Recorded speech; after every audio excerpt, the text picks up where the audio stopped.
Assalamualaikum warahmatullahi wabarakatuh. Perkenalkan, kami dari kelompok 1 akan menjelaskan mengenai dinamika demokrasi di Indonesia.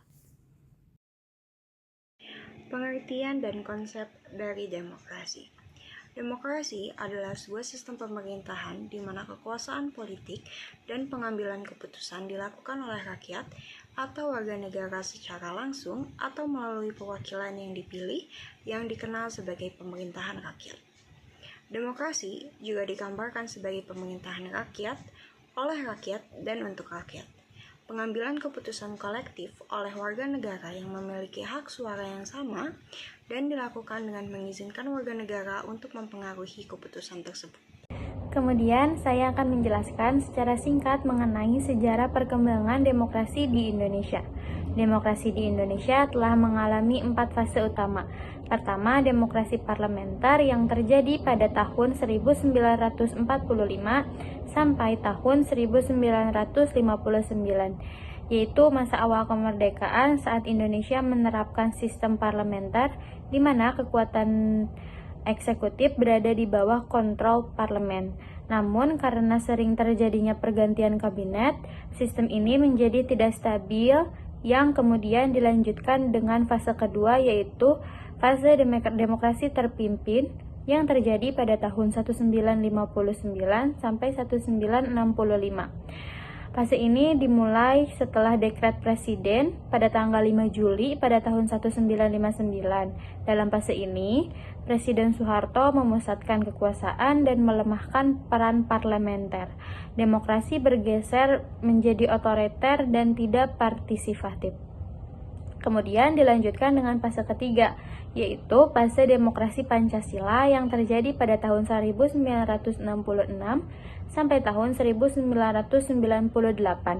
Pada masa Orde Baru di bawah Presiden Soeharto, demokrasi digunakan sebagai simbol. Namun kenyataannya kekuasaan sangat terpusat. Kebebasan politik dibatasi dan oposisi ditekan demi stabilitas nasional. Fase yang terakhir yaitu fase demokrasi reformasi yang terjadi pada tahun 1998 sampai sekarang. Setelah jatuhnya Presiden Soeharto pada bulan Mei tahun 1998, Indonesia mengalami proses reformasi politik yang membuka peluang bagi perkembangan demokrasi. Pada masa ini, Indonesia menerapkan demokrasi yang lebih terbuka, partisipasi dengan pemilu langsung, kebebasan berpendapat, dan partisipasi masyarakat yang lebih luas. Baiklah, berikutnya akan saya bahas mengenai prinsip-prinsip demokrasi yang berlaku di Indonesia, yaitu yang pertama adalah kedaulatan rakyat. Kedaulatan berada di tangan rakyat, yang dimana artinya rakyat memiliki kekuasaan tertinggi dalam negara. Rakyat berhak memilih pemimpin dan wakilnya melalui pemilu yang bebas dan adil. Lalu yang kedua adalah pemilihan umum yang jujur dan adil, yang dimana pemilu ini diadakan secara berkala untuk memilih presiden, legislatif, dan kepala daerah. Proses pemilu ini harus terlaksana secara transparan, bebas dari kecurangan, bebas dari politik uang, dan bebas dari intimidasi. Lalu yang ketiga yaitu kebebasan berpendapat dan berserikat. Setiap warga negara Indonesia memiliki hak dalam menyampaikan pendapatnya, baik secara lisan maupun tulisan, yang dimana tetap harus sesuai dengan peraturan perundang-undangan. Lalu yang keempat adalah supremasi hukum dan hak asasi manusia atau HAM. Semua warga negara, termasuk pemerintah, harus tunduk pada hukum yang berlaku atau rule of law. Lalu hak asasi manusia ini harus dilindungi dan dijunjung tinggi, seperti diantaranya ada hak hidup, hak beragama, hak memperoleh pendidikan, dan hak atas keadilan. Yang dimana hak asasi manusia ini sudah melekat dan sudah tertanam dalam diri manusia pada saat mereka lahir. Lalu yang kelima adalah pembagian kekuasaan. Seperti yang sudah kita ketahui juga bahwa kekuasaan negara ini terbagi menjadi tiga, yaitu eksekutif yang dimana dilaksanakan oleh pemerintah, yang kedua ada legislatif seperti DPR atau DPRD, dan yang ketiga adalah yudikatif yang dimana berfungsi dalam proses pengawasan pelaksanaan undang-undang. Pembagian kekuasaan ini tentunya memiliki tujuan, yang salah satu tujuannya adalah dalam mencegah terjadinya penyalahgunaan kekuasaan. Yang terakhir, prinsip yang terakhir yaitu adalah musyawarah untuk mufakat, yang dimana pengambilan keputusan dalam urusan bernegara sangatlah penting dalam melalui musyawarah untuk mencapai mufakat, yang tentunya juga harus sesuai dengan nilai-nilai Pancasila. Lalu kenapa harus dilaksanakan secara musyawarah? Karena musyawarah ini mencerminkan semangat kekeluargaan dan gotong royong dalam menyelesaikan suatu masalah. Jadi apapun hasil yang didapatkan nanti, bahwa itu adalah hasil yang kita dapatkan secara bersama-sama.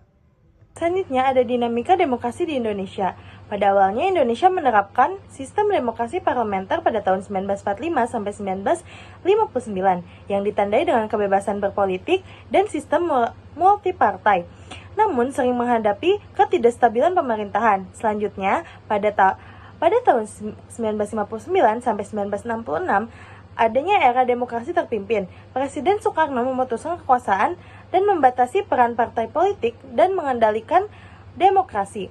Selanjutnya, pada masa Orde Baru, pada tahun 1966 sampai 1998 di bawah Presiden Soeharto menerapkan demokrasi Pancasila yang berfokus pada stabilitas politik, tetapi membatasi kebebasan sipil dan mendominasi sistem politik melalui Golkar. Setelah jatuhnya Soeharto, di era reformasi pada tahun 1998 sampai sekarang membawa perubahan besar seperti pemilu langsung, desentralisasi kekuasaan,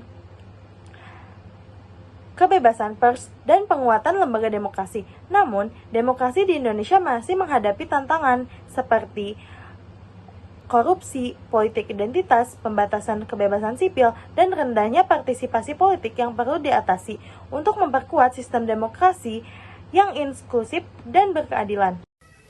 Selanjutnya terdapat tantangan dan permasalahan dalam dinamika demokrasi di Indonesia. Yang pertama tantangan politik uang dalam pemilu atau pilkada, tantangan kualitas pendidikan politik yang rendah.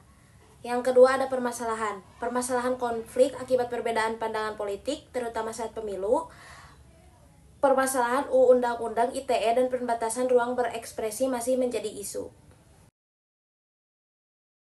Selanjutnya adalah peran masyarakat dalam demokrasi. Yang pertama adalah memilih pemimpin lewat pemilu. Ini adalah bentuk partisipasi masyarakat yang paling dasar dan penting. Yang kedua, mengawasi pemerintah agar tidak menyimpang, seperti korupsi dan penyalahgunaan kekuasaan. Yang ketiga, menyuarakan pendapat secara bebas dan bertanggung jawab. Pendapat publik bisa mendorong kebijakan yang lebih adil. Yang keempat, mematuhi hukum sebagai wujud dukungan terhadap sistem.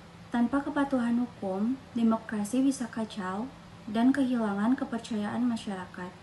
Yang kelima, berpartisipasi dalam organisasi sosial atau politik. Ini bertujuan untuk meningkatkan kekuatan suara rakyat dalam kebijakan. Yang terakhir, meningkatkan kesadaran politik di lingkungan sekitar. Warga yang sadar politik akan lebih aktif dan kritis. Berikut beberapa poin penting yang dapat disimpulkan dari pembahasan mengenai demokrasi di Indonesia.